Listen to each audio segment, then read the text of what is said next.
این کلچقندها نه برای مغازه و فروشگاه بلکه برای کار خیر آماده می شوند.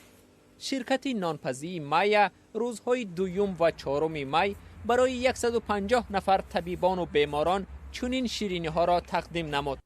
شیرینی ها و نوشابه به بیمارستان استقلال و بینای 13 بیمارخانه قریه بالا هنگام خوراک نصف روزی دسترس کرده شد.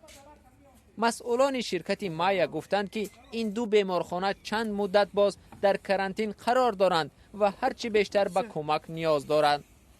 با زیاد شدن گرفتاران بیماری کووید 19 در تاجیکستان، برخی از فعالان جامعه شهروندی دعوت کردند که به طبیبان و بیماران کمک نمایند.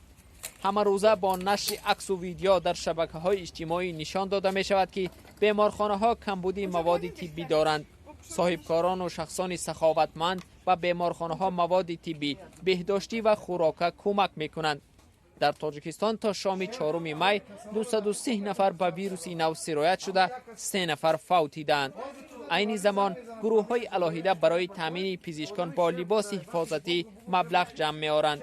وزارت تندرستی به نوع احتیاجات فوری به لوازمات طبی را اعتراف کرده است.